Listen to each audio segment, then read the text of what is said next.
Hello and welcome to IAedChat Live. We are continuing to bring you the latest educational news each month, and we are pleased to be able to connect with you tonight. We have two very special guests this evening. Jimmy Casas and Jeff Zoul are here to chat, and we will introduce them in just a few minutes.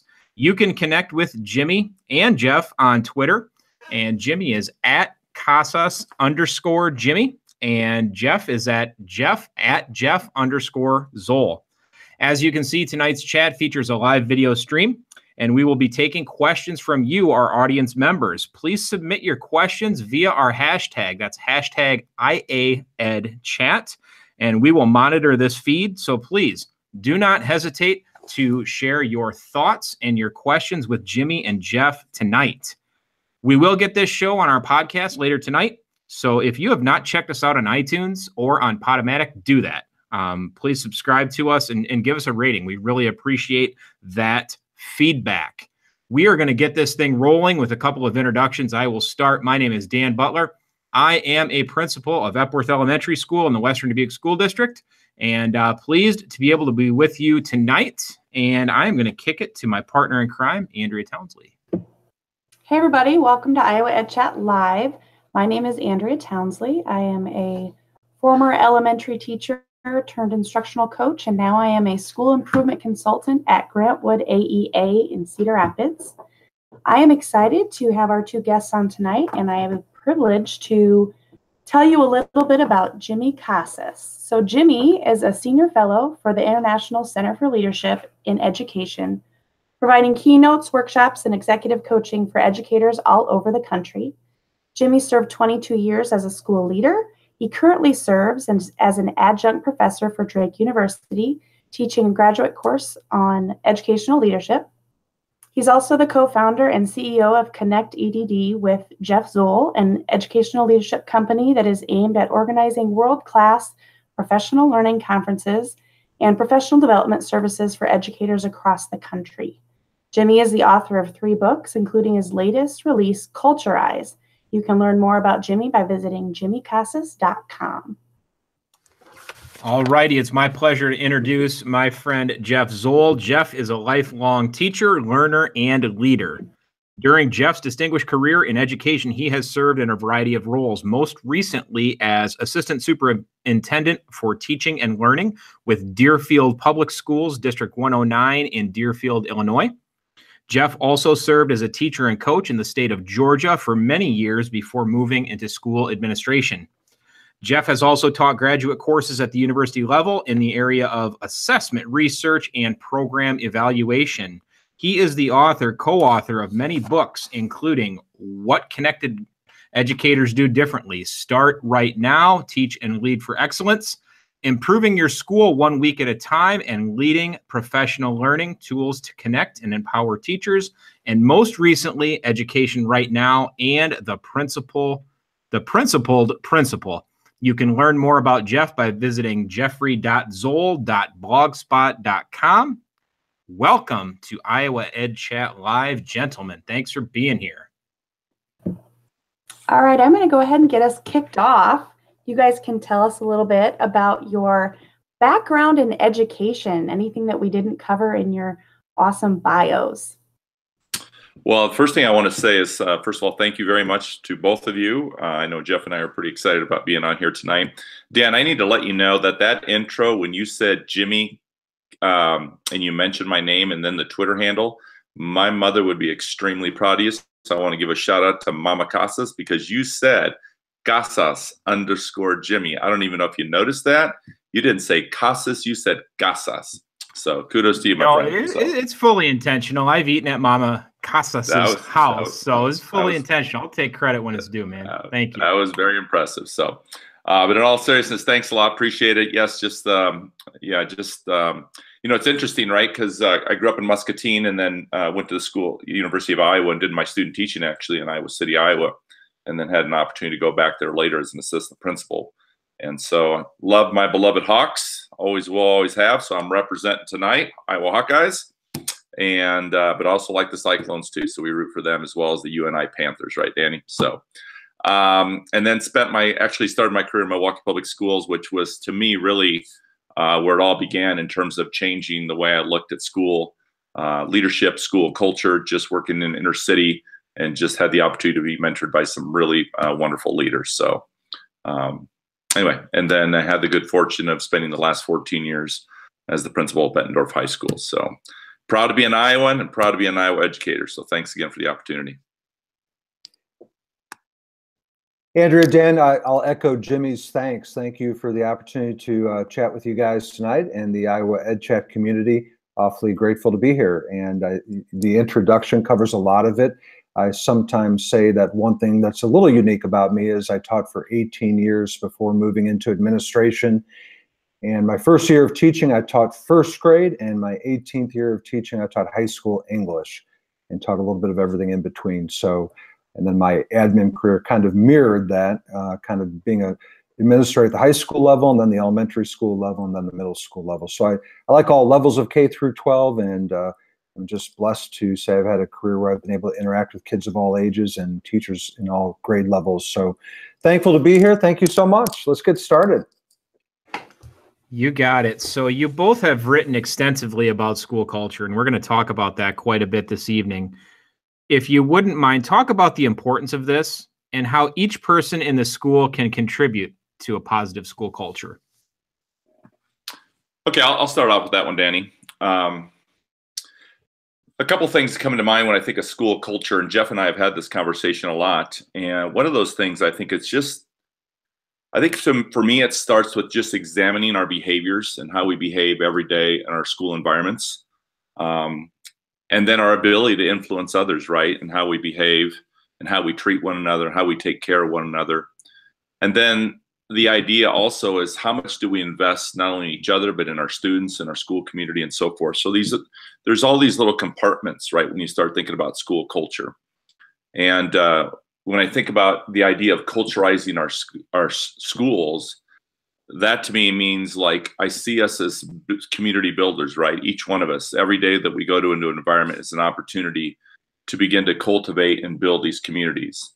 And then how do we begin to examine our organizations and really truly look at them and say, are there any communities currently that haven't been built that would be really great if we could really invest and really do something and inspire people in terms of motivating them and giving them hope that our schools can be so much more. And so when I begin to look at things like that, in terms of these different communities, whether you're a classroom teacher or paraeducator or secretary, I mean, first of all, everybody has talents in the organization, everybody has strengths. And I think it's our responsibility as individuals is to create and build these relationships where people really get to know each other, so we get to know those strengths and talents. And then that way we can come together and hopefully share a common vision, right? And have some discussion and have feedback. So it's this ability to bring people together. And if you're a classroom teacher, it's the ability to bring students together, because everybody in the organization really is a leader, right? We really are. And so how do we continue to cultivate more leaders in our buildings and our organizations? And the idea of culturalizing our schools is really, to me, is how do we move people and inspire people to be more and do more than they ever thought possible? So that's kind of how I look at the whole idea of culturalizing our schools. And you know, of course, I talk about 4 principles, and I do think it's important that we all work from a core fundamental, core principleship, right? What is in here? What is in my soul? What's in my heart? Where do I lead from? Where do I teach from? Where do I really focus and begin to invest in other people? So, whether you're talking about championing for kids, which to me is really about the 3 R's, is the relationships and those 3 tiers of relationships. So it isn't just getting to know the kids, but allowing them to get to know you. And more importantly, creating these environments where kids and adults really get to know one another. Because when that begins to happen, then you create this empathy, right? And then when you create empathy, people no longer are judging or being critical. And so you really build this caring environment where people support one another. And so then the second principle is for me for expecting excellence, right? Because I do think, and I get worried, that too often we allow status quo to creep in, and then we just begin to accept average. And I just, as we all know, we didn't go into this profession to be average. We went in here to make a difference. We wanted to be great. We want to inspire our kids to be great. But yet somewhere along our path, somewhere along our journey, people begin to get tired. They begin a little weary. They begin tired. And then for whatever reason, it's almost like they lose hope and don't feel like they can make the impact that they originally, when they went into the profession, thought they could make. And that's what I always worry about, is when people get to that point, and we never want that to happen. And then, finally, how do we carry the banner for one another? How do we carry the banner for our kids, for our organization, for our colleagues? And that's bringing that positive voice every day. And then hopefully inspiring others to go for greatness, because everybody wants to be a part of something great. So how do we become these merchants of hope? Yeah, Jimmy, I think you covered that pretty well. Like, and I think the thing I admire about Jimmy when he's talking about culture, and obviously I agree with 100%, is it's got to be the whole school community playing a role in that culture. But Dan, I will say it does start, in my opinion, with the principal. The principal's primary job, I oftentimes say, I'm a big believer in the 4 C's of 21st century learning. I want to see our kids creating, thinking critically, collaborating, and communicating. Those are 4 critical C's that I believe in wholeheartedly. But the 4 C's for a principal, I think, are culture, culture, culture, culture. But if it starts and ends with the principal, the school culture will never be where it needs to be.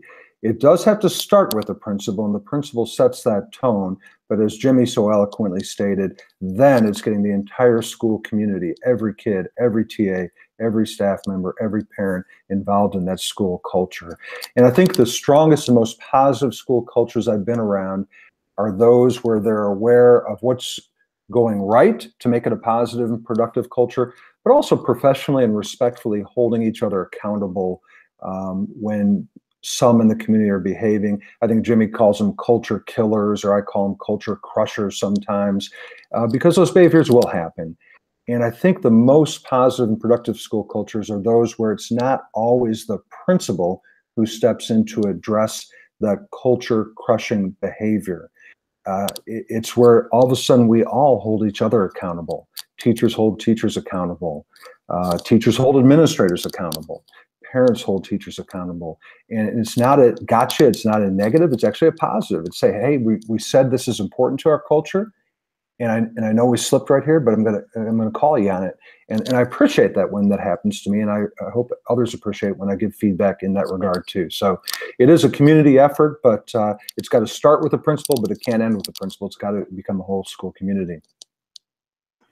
That's awesome. I mean, that's an important distinction that a lot of times are brought up. I mean, it's a lot of times it is. Yes, it starts with the principal, but as you stated there, it can't end there. It's everybody owning that as well. So that was great stuff. Way to kick us off, guys. Thank you so much. We do have a question already from Jessica Goodnow, and I'm not sure if you guys can answer this or not, but I'm going to ask it anyway. So Jessica asked, what changes from going state to state have you noticed within different ways of doing business? So like Jeff, you've been in Deerfield in Georgia, and within Illinois, Jimmy, Milwaukee, and also within Iowa. And she had just mentioned what changes state to state within your positions from Iowa to Milwaukee to Deerfield, Illinois.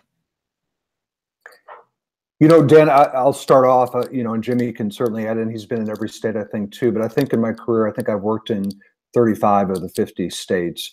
And sort of a short answer is everything's the same and everything's different, which is a contradiction. And I think education is filled with contradictions. But from every state I've been to, from rural Texas to rural New Mexico to, urban settings, everything's different, yet everything's the same. There's still the same challenges, there's still the same struggles, there's still the same obstacles, but every culture is so unique, and it's a matter of getting to know that culture, what the current status is of that culture, and then finding out what to highlight and what to kind of fight against to make it better. I do think, though, there are significant differences. My career in Georgia, golly, I was a middle school principal in Georgia, and I thought that I was a really effective, successful principal. Our school had done so well.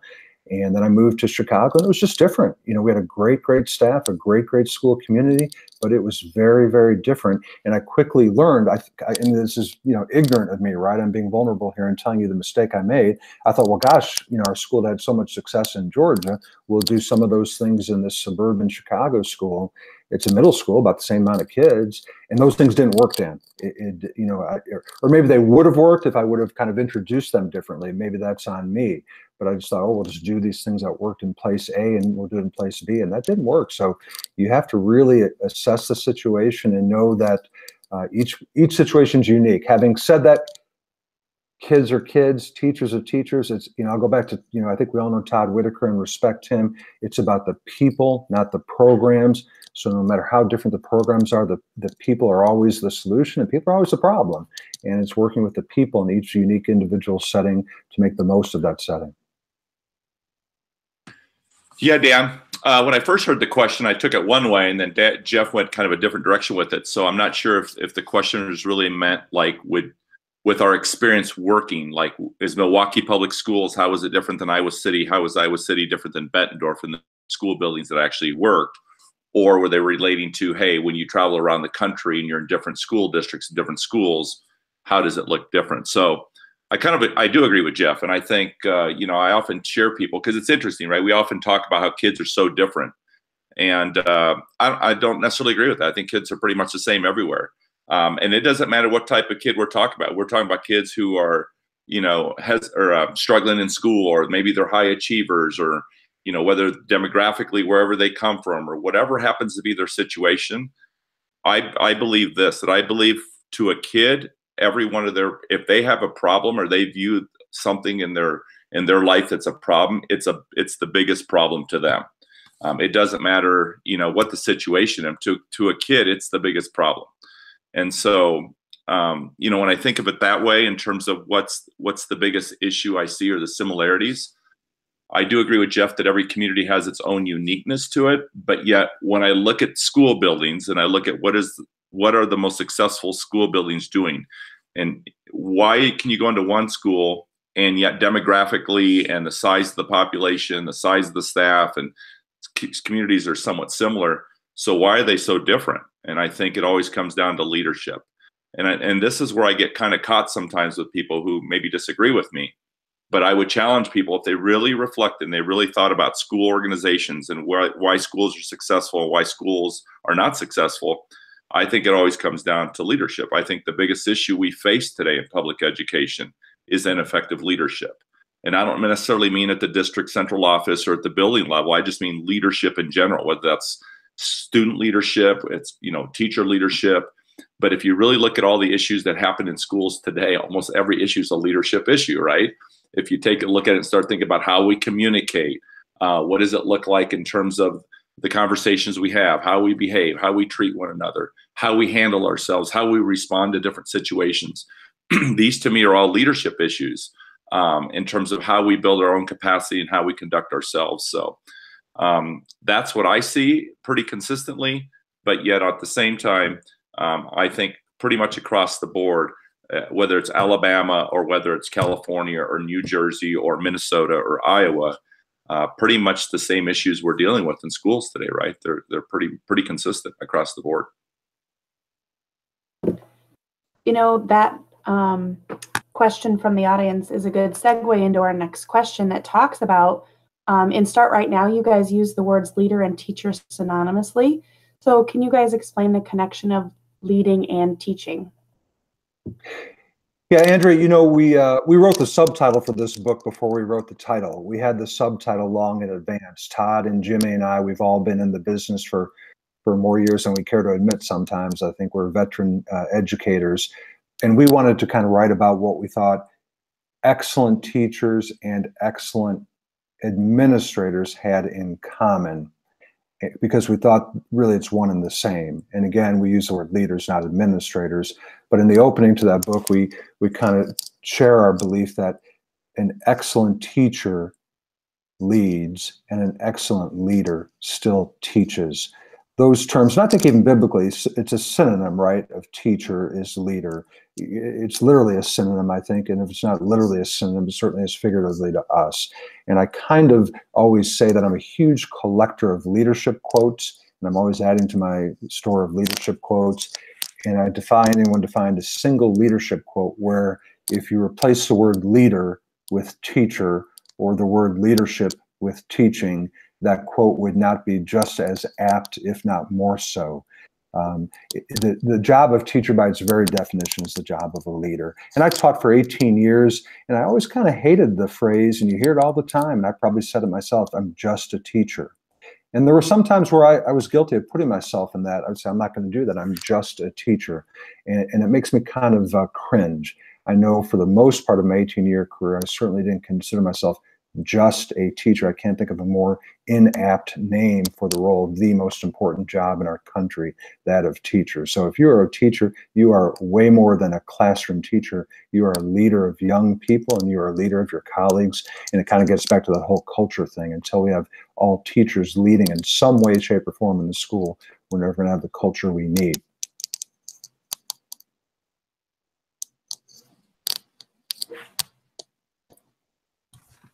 I was struggling to find my mute button there, Andrea, so forgive me there. So I don't really have much more to add. I do agree, you know, what Jeff shared and echo what he talked about. And again, him and I have had a lot of discussion along with Todd as well. And as we sit around and talk about these crazy ideas and thoughts and things happening in education today. But Jeff, mentions the whole idea is that teachers are leaders and leaders are teachers. And that's just how we have to see ourselves. Everybody has the capacity to lead, to ask our school leaders, right? By definition, our school leaders, our principals and assistant principals, to lead these large organizations on their own and think that somehow that leadership was meant to be a committee of one, right? These schools just aren't as successful as schools that have understood that the key is really building capacity, to build these communities where everyone really sees themselves as a leader, which means they're willing to take initiative, right? They can do this without fear of repercussion, without fear of taking risk.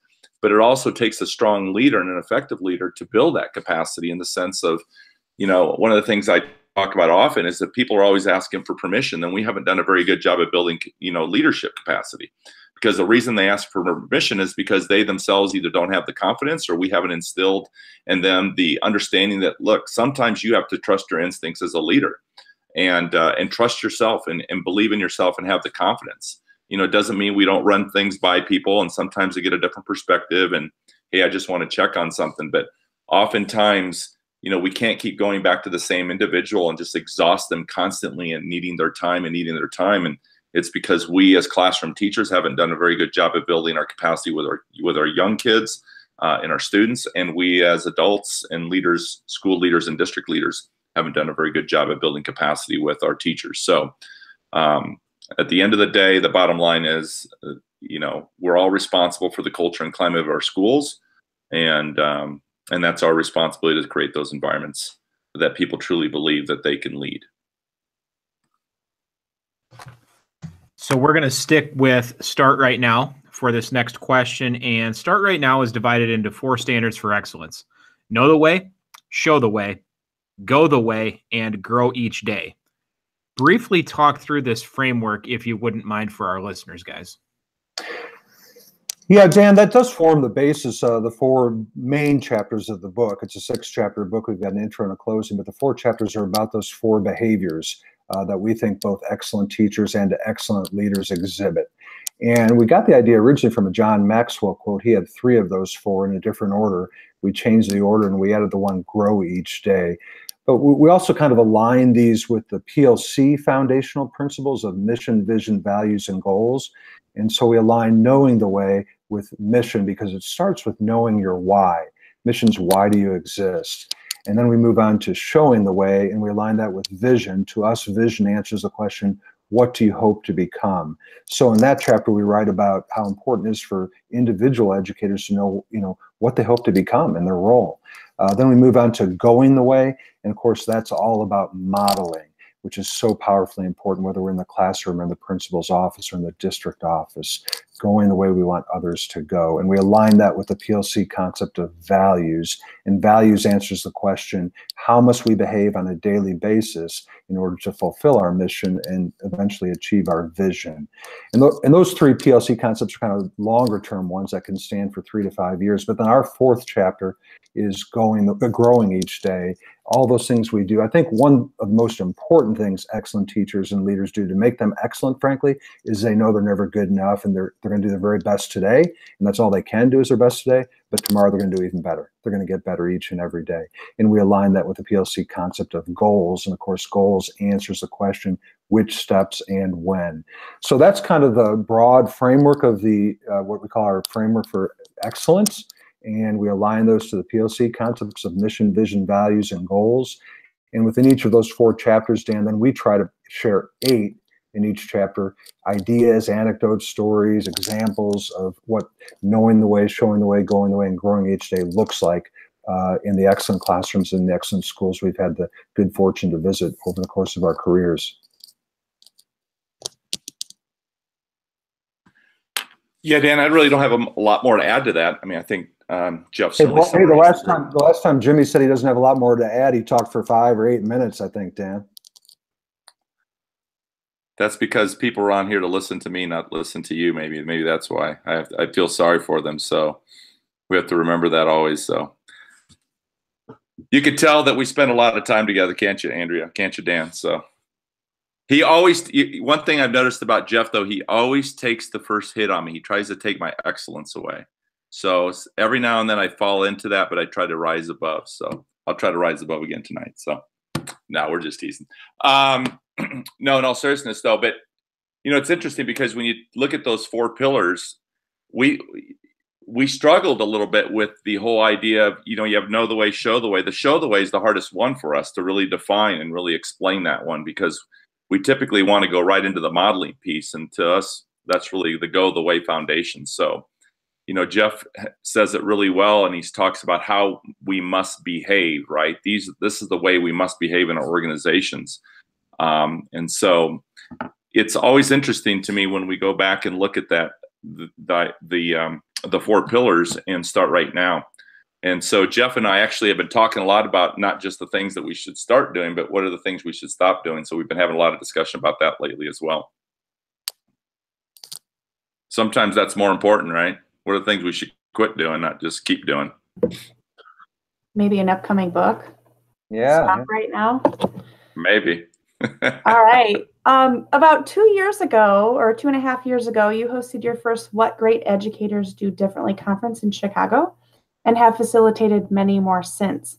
What would a participant expect at a What Great Educators Do Differently, or WGEDD? You can find a hashtag with an active hashtag there. What could they expect at that conference? Well, so here's a couple things. Number one, you know, when we started, we had this idea to create these conferences. One of the things that we really valued was, again, I'm going to go back to where we started this, is how do we build these communities? And, you know, both of us had been to many conferences, and, you know, whether they're large conferences or our state conferences or national conferences and so forth. But one of the things when we go to these conferences, I think the thing that we always walked away with was the idea of feeling connected. Like we'd walk out of there thinking, you know, the idea of connecting with these people and having these conversations. And I think that's where social media has really changed the conference look. That now when you go to these conferences, you know people when you get there, even though you've never necessarily met them face to face. And maybe you look forward to going to the conferences because, you know, you've been having dialogue, you've been interacting, conversation, you've been going back and forth on social media, whether that's, you know, Voxer, or whether it's Twitter, or whether it's Instagram or whatever. So, but that whole idea of what great educators do differently is we started thinking is, so it doesn't matter what role you have in education. We try to flatten the, you know, the hierarchy. So whether you're a secretary or a classroom teacher, or whether you're a bus driver, or whatever role you play in the organization, everybody has an opportunity to make an impact. And so when we looked at the conferences, that we really wanted to keep it pretty general in terms of what is it the great educators do differently, and how do we encourage people to be different and take risk, you know, take risk and be, you know, not necessarily disruptors that we blow up the system, right? Because we understand that, I mean, it is difficult to go in and blow up the system in this day and age. You know, people don't want to lose their jobs because you're pushing so hard, but how can we gently disrupt the system? How can we encourage people and model to people that we can be different in some ways and develop these organizations that just look different than what we're used to? So this idea of connectivity. So we wanted a smaller conference where people would walk away and they actually felt like the entire time they were there, they actually connected with other people. We didn't want the typical conference where people go with individuals they already know, hang out with people they already know, and then leave and still never really met anybody new when they were at the conference. So how could we create an environment where the speakers and the presenters were really connected to the guests, right? Like they stayed around and they engaged people in conversation, not just during the conference, but our willingness to stay connected with people long after the conference. And I think that's what makes us a little different. And the one thing that Jeff and I continue just to be amazed at is, for all the conferences we held, and we've done 9 now, is that when people leave, consistently people have shared, as Jeff and I, because Jeff and I intentionally, we try to interact with every individual there as they're arriving, as they're leaving during the conference, but we continually hear, and it makes us feel good that people say that's one of the best conferences they've ever attended. And we've heard that consistent message. And so I think that's what people can expect, is to truly find genuine people who really, truly model the behaviors that we want to see repeated, right? And our educators, that they're invested in people, that they care about people, more importantly, that they're willing to support every one of us in this crazy profession we call teaching and learning, right? Because we know how difficult it is and how taxing it can be. So it's kind of a getaway, but yet it's inspiring. I guess that would be the one word that I would say, is that people leave inspired. Yeah, I would, along those lines, Jimmy, when she asked what would they expect, I think they would experience passion from every speaker there. And I think our conferences are second to none. And the speakers we've had there, we've had probably, what, 40 speakers over the course of those 9 conferences. And we've had Todd Whitaker and George Kuros and Pernille Ripp and Kayla Delzer. And, you know, it could go on and on. Tom Murray, Joe Sanfilippo, some of the very, very, very best in the business. But I think what really, really, really makes these special are the attendees, and the passion of the attendees, and just the intermixing and the interaction of speakers and attendees. And it's not the speakers speaking to the attendees, it's the speakers interacting with the attendees. And again, just a passionate 1 or 2 day event every time we've done one of these. And it has been real rewarding. Jimmy and I are not the best business people in the world, but we leave those events thinking we've run a pretty darn good conference with the comments we get on the way out. And it's been a real blessing to be a part of that. So it's been fun. We look forward to many more. Hey, Dan and Andrew, I actually just tweeted out here just a little bit ago. I was looking at the registration for Nashville, and we're really excited because right now we're right at the cusp of 300 people, and we're still about 7 weeks away. But what's really cool always is to see where the people are coming from. So we have people coming from Kentucky and Alabama and Missouri, and where else did I see? Upstate New York, somewhere in those areas. But 11 states right now are represented that are coming to what great educators do differently in Nashville. And then right after that, the following week, we'll go right to Houston. And that's our second one in Houston. We just did one in October, and we had a great turnout there. And we're looking at going right back here in April again. We're pretty excited about that, obviously. And then we just recently did Virginia. So we're going to be going to Virginia as well in August. And we're excited about that. And we continue to look at different sites and different locations for these conferences. So just feel very, very blessed to feel, people continue to support our conferences. But again, I think that people just really feel connected to the presenters, and they do such a fantastic job. But Jeff is right; it's really the attendees that make the conference, and the energy that they bring, and the passion they bring, and just their love for learning. Jimmy, the other thing is that when we talk about the attendees, that always I think has been a winner for the conference. We've got a fair amount of teachers, classroom teachers, and administrators in various roles. So it's almost like 50-50. And that's maybe different than some conferences, but it works to our advantage, where school administrators and classroom teachers are working together and learning together and listening together and sharing together. So it's been kind of neat in that regard, I think, too. Yeah, most definitely, guys. And, having the opportunity to go to 2 of those, I went to the one in Chicago, your first one, and then in Kansas City last year. It just tremendous, and the small numbers are great. You keep it to a maximum number of attendees that you can get that close personal connection with the people that you're going to the conference with, but also those presenters. They're so accessible, and you've got some dynamite people in that field. So you've got a whole bunch of them coming up that we are going to announce a little bit later, and we've been told that coming to Iowa, it sounds like in September too, which we will announce a little bit later, which is awesome. Awesome. So looking forward to talking more about WGEDD, definitely. So next question here, moving forward. Over the summer, Jeff organized a writing retreat for Education Right Now, a book highlighting 10 issues in education today. Talk about this process and what readers would expect from this collaborative project. Hey, Dan, thank you for asking about that. It's hard to rank things in a 35-year career in education, but this might rank as one of my most rewarding single experiences in those 35 years for a number of different reasons. One, just the collaboration of it. Two, nobody was doing this for any money whatsoever. The proceeds go to a nonprofit organization that's a real passion of mine. It's called the Will to Live Foundation, started by John Troutwine, former high school classmate of mine, played Major League Baseball for the Red Sox, and his son suddenly and unexpectedly committed suicide while in high school. And John has devoted his life since then for suicide awareness for teens. And it's just a great, great organization. I encourage anybody who's listening to look it up. But so any royalties from that book go to the Will to Live Foundation. But it's just something, Joe Mazza had the idea, and Joe's one of my best friends, but like most things with Joe, he has the idea and somebody else has to put it into play. And I think I got the wheels going with that, and Routledge has partnered with us a little bit. And we just invited 8 other people. And we had this crazy idea that in 48 hours, 10 people would get together, Joe and myself and 8 others, and we would write a full-length book in 48 hours, with each person contributing approximately 5,000 words. And so Routledge said, yeah, let's do this. And we invited 8 people that we respected. We had a really great first team. Star sax team, Kayla Delzer, Tom Murray, Tony Sinanis, Bob Dylan, Amber Tiemann, others, Joe Sanfilippo. But anyway, it was a great, great team.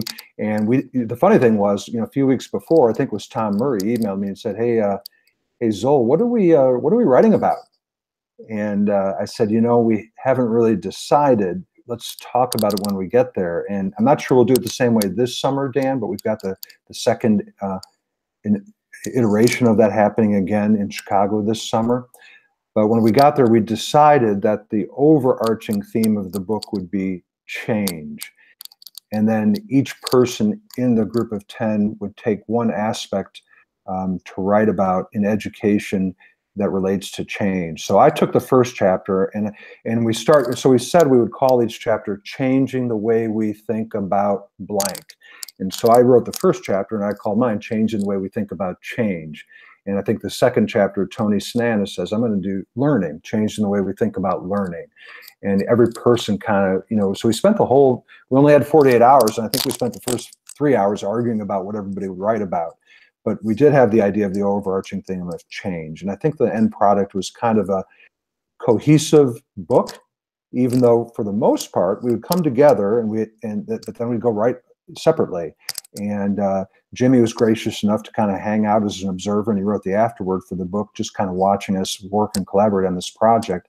But it was both an individual and a collaborative work, and we had scheduled in there like writing accountability partner time, where we rotated around, and I might have 15 minutes to talk to Tony Sinanis about where I was on mine and where he was on his, and just the whole thing. And then there was fun times at night. We'd go out to dinner and have a great time. Then we'd come back the next day and know we had to produce 5,000 words. So it was harder than one might think, at least for me. And I consider myself a fairly accomplished writer. And boy, I was struggling to get that done in 48 hours. But at the end of the day, everybody left there having submitted a 5,000 roughly word chapter. And then Lauren Davis and I kind of spent the next month or two just editing that and putting it all together. And it came out in December. And that's our plan from now on every year, Dan. We'll get a different group together. Joe and I will be the editors again this year. But we'll get we've already got the team named, and then we're going to coincide that with the principals conference every summer. This summer with the NASSP event in Chicago, and hope to have the book out every year at December. So really fun, rewarding time, and it's for a good cause.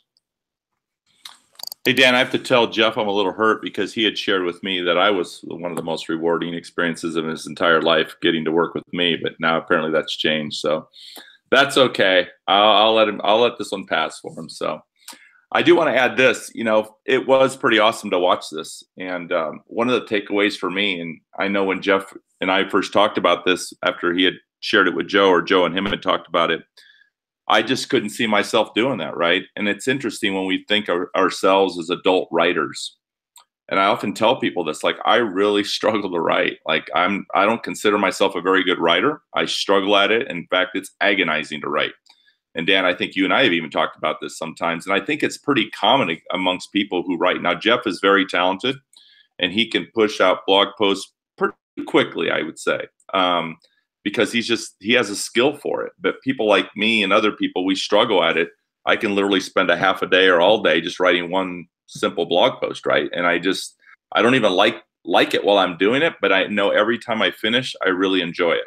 I can look back and feel really good that I was able to persevere, to really work through that, to overcome all those feelings of anxieties. And I think it's important. It's a great reminder for us as adults who often are asking our kids every day in schools to write, and yet we are the ones who hesitate, right? Like when our kids are in school, we try to encourage them, oh, you can do this, you just do this and do that, and you can do this. And sometimes we even get frustrated with our kids that they're not writing enough. But yet we as adults, are we modeling the same type of anxieties and the fears and the things that our kids are struggling with every day? Are we willing to put ourselves out there and be vulnerable and remember what it's like to be a student, and remember what it's like to write every day or write in school or write when you have to? So I think it was just a great reminder to watch adults. I mean, these are very talented people, to watch them all struggle. And Jeff is right. They all struggle.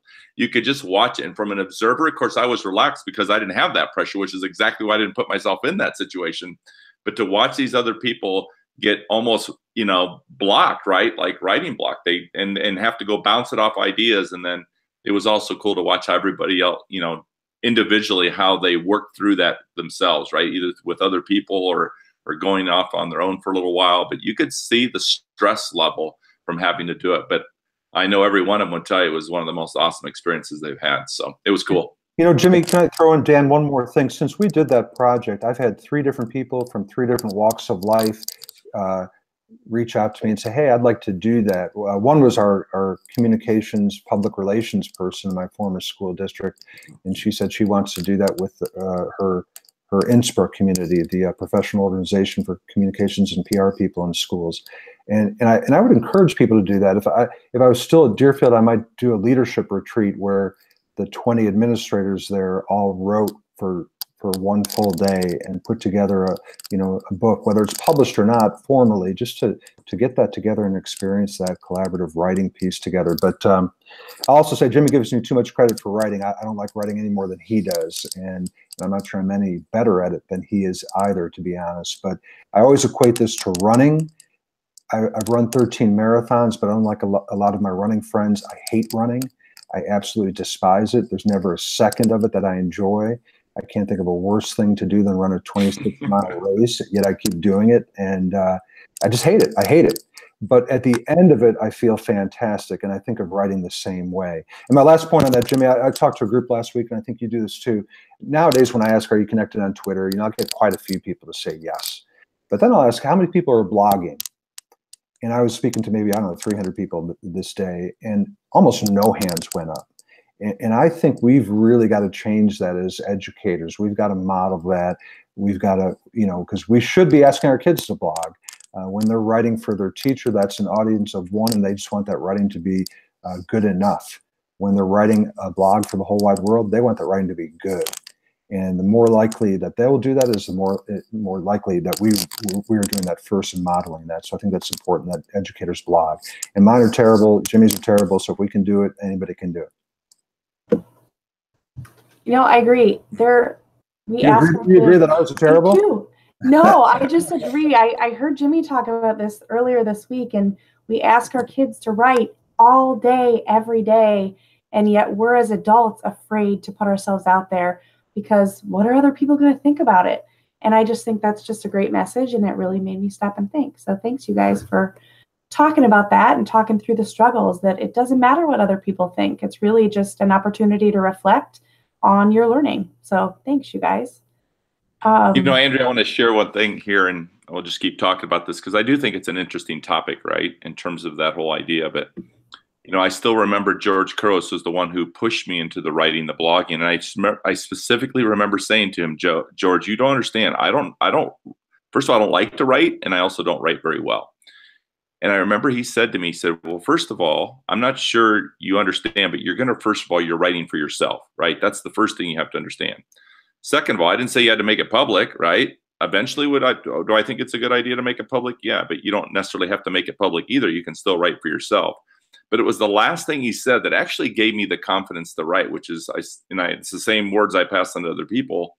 And that is, write like you talk, right? It's not this formal writing that you're going to be writing like someone's going to be inspecting it and it's literature and all this stuff. Just write like you talk. Just your message will resonate with somebody. And so that's the same message I try to pass on to others today is write for you, write like you talk, and your message will resonate. Because it's always interesting that people say to me all the time, well, I don't have anything to say, or, no one cares what I have to say, or I don't have anything profound to say. And why would anyone care what I have to say? all these excuses, right? And I can just imagine teachers going to the classroom every day, right? Or principals going to their building and say, hey, just for the record today, just so you know, I don't have anything to offer. So, it goes back to what Jeff said, I'm just a teacher. I don't have anything to offer. Yes, you do. We all have something to offer, and our message will resonate with someone. And it just takes one person, and it just can quickly remind us every day how important what is in the work we do every day with kids and other adults. So. All right. So you guys we've talked about a few little maybe upcoming nuggets, but what's in store for the two of you as you continue to move forward?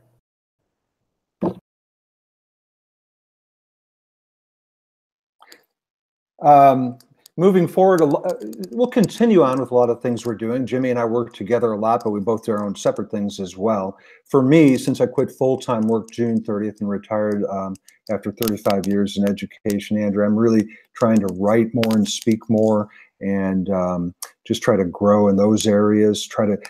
Jimmy and I do a little bit of consulting with schools too. We coach principals and teachers, and we've done a little bit of that and love that. Jimmy and I guess another thing we have in common in our careers, we coached athletics for quite a while. And I think coaching athletics is no different than coaching teachers and principals. You're practicing and you're providing feedback, so I want to do more and more of that. Obviously, every year I always say this is my last book and I won't write anymore, but then Jimmy and I talk and sure enough, we agree, let's do another. And so we're working on the project right now. And then the conferences, I know Dan said we would talk about this at the end, but we're trying to vary those up a little bit. In addition to doing the traditional ones we've done that tend to be 1 or 1.5 or 2 day conferences with 12 or 13 speakers, we're also trying to come up with some targeted ones. For instance, the Des Moines one is one of those in September, where it's just Jimmy and Todd and me, and we're focusing on leadership. So we're calling it a leadership summit, of what great educators do differently leadership summit. And we want to do some 1 day quick hitters like that, where we're really focusing in on a specific area of need in education. And this first one will be leadership, but we plan on doing one for special education and one on standards-based grading, and just maybe a little bit more tighter and focused on certain topics. Let's see, what do I have in store? Well, like Jeff said, I think, right now I'm doing a lot of traveling and a lot of speaking and so forth, but honestly, at the end of the day, the thing I'd love to do more than anything else is coach our principals up. I get worried about our leadership in our country, in the sense that, especially our school leaders, because I feel like if you look pretty consistently across the country, there's all sorts of teacher mentoring programs, teacher induction, support for teachers as they come into the profession. And quite frankly, there's a lot of, Title II funding and professional development money that's available for teachers. But you don't see that across the board consistently with school leaders and district leaders. And I think we have to be careful and recognize that our best people, our principals as well, our leaders, they need to be coached up as well. And they have difficult jobs, and quite frankly, some days I'm sure they question themselves whether it's worth what they're doing, and it is worth what they're doing. We need our best people going into leadership positions, not the other way around. And so how do we continue to support our leaders and coaching them and so forth? So that's definitely something I want to continue doing. Teaching obviously is something that's a passion of mine. I want to continue to teach as much as possible, and whatever that looks like, whether it's at Drake or whether it's in a classroom or it's in a school I'm visiting, or whatever happens to be the case, or working with teachers or school leaders. And then I think the last thing is I just want to keep learning, right? I mean, I think that's the thing too, is, we're always evolving. We're never going to have this crazy profession figured out. And anyone who tells you they have figured out is, run the other way, right?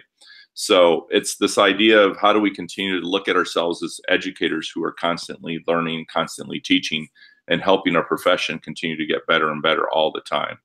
And then the last thing I probably, would mention is, and I see this happen a lot, is I would encourage our teachers and our school leaders and district leaders to make sure that they're taking care of themselves. It's really hard to bring your best every day when you're not at your best every day. And I know how difficult and how invested our people are and how committed they are, but at the same time, they got to remember that they got to take care of themselves. It's not selfish to take care of themselves. They need to take care of themselves in order to be their best for other people. So when you're in a mindset of an educator who we know is a servant profession and we're giving and giving and giving all the time, we got to take times every now and then to make sure that we're committing back to ourselves and taking care of ourselves in terms of how we eat and whether we're exercising or not. So just remember, 1 hour a day is 4% of your day. So I think everybody deserves 4% for themselves. And if you can't give yourself 4, you should at least give yourself 2, because that would be 30 minutes. So everybody deserves at the minimum at least that. Jimmy, as far as taking care of yourself, I just got a text from Joe Mazza. He must be watching. He told me to comb my hair. And I'm going to tell Mazza, well, at least I've got hair, unlike my partner over here. Yeah, I have no comment there, Joe. So I'm glad he didn't say that to me. I have no comment there. So. All right, guys, we're going to close up here in just a couple minutes. So the last one we've got for you is a big hitter, and it's, if you could change one thing in the landscape of education, what would that be? You know, Dan, let me start. And that's a tough question, right? Like, in some ways there's so much, in some ways there's so little, because there's so much good happening, but there's obviously so much you'd want to change. For me, it would be an equity issue. And obviously I'm not the first person to say this, but it continues to be the case, in my opinion, that unfortunately your zip code determines to some extent your education. And if that's true, I hate that that's true. And I want to do anything in my ability to change that. I've been very fortunate and blessed in my own life, in my own education. And I want everybody to have the options that I had and that my daughter had. And I still fear, and I don't know if you guys think I'm right, but I still fear that there's equity issues in our nation, and that dreaded zip code situation is not just a myth, but a reality. And some children might be doomed to less options in the future than I had in mine, or my daughter had in hers, because of their zip code. And I just hate it. I don't have the answer to it. I just know that it's important to me, and I'd like to speak out about it whenever I can. So if I could change some of the equity issues in our schools, I think that's the one thing I would change.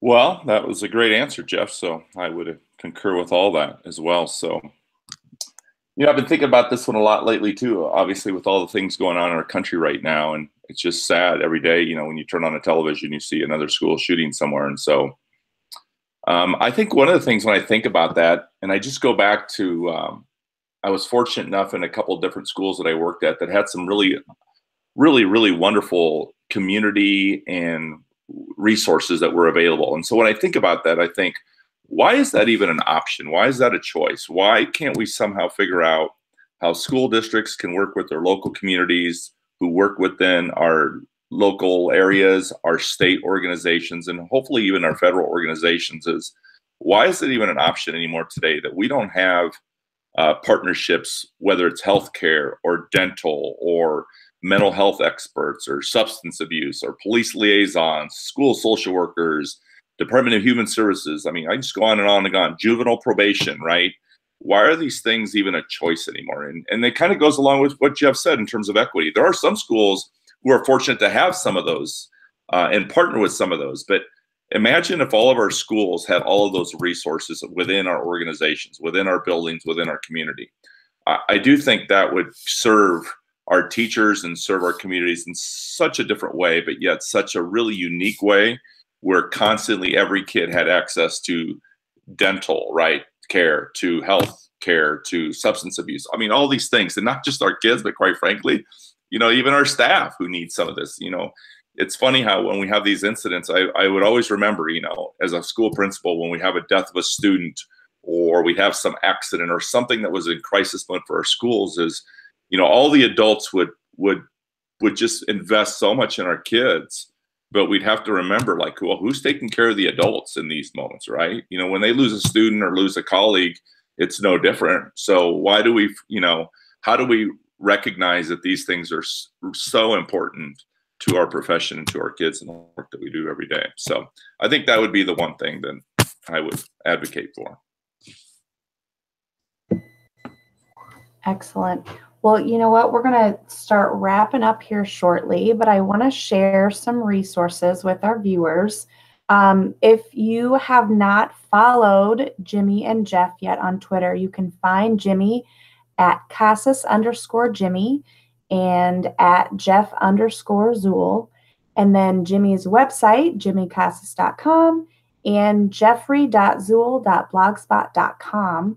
And then I shared the link to the What Connected Educators Do Differently website on the Twitter feed, but in case you missed it, connectedd.org is where you can find that. And there's a list of upcoming events for you to peruse. So thanks you guys so much for being here. I'm going to give you guys, you can fight over who wants to go first, just a brief minute to give a closing message to our viewers.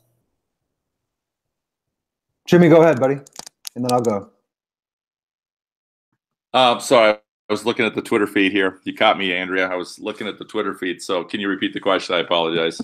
I just want a closing message from you, Jimmy. Oh, just a closing message? Just a real yes. quick closing how about message. this? Continue to live your life every day with a sense of passion, a sense of purpose, and a sense of pride. And remember to live your excellence every day. Don't just talk about it, but live it. How's that? I'll end my day tonight the way I start my day every morning. Every morning, my first tweet every single morning is work hard, have fun, be nice today. Andrea, Dan, if we have schools in which kids and teachers are working hard, having fun, and being nice to each other each and every day, we have pretty darn good schools. That's not rocket science, but I think that's truth. And those are the kind of school communities I like to be a part of, and I enjoy seeing that. So, Dan, Andrea, thank you so much for the opportunity to be here. And I make fun of my buddy a lot here, but he's one of the best in the business. I respect him a great deal, and it's always fun to see him in person or when he's in wherever the heck he is tonight. That's because I'm the little brother, because I'm a lot younger than he is. Even though I don't have any hair, I'm still younger than he is. Just remember that. Looking at this, that you're younger than. And as I look out my window here in hopping Rapid City, South Dakota, it's the place to be right now. I'm going to tell you that. It's the place to be. So, no, thank you, Andrea. Thank you, Dan. And it's always a pleasure. Anytime I get an opportunity to spend time with this guy, I take advantage of it. I've learned a tremendous amount from him and others in our profession. And that's what it's all about at the end of the day, is the relationships that we form in this crazy world. So thank you so much, the two of you, too. You guys are awesome. Love you both. Thank you so much. Thank you.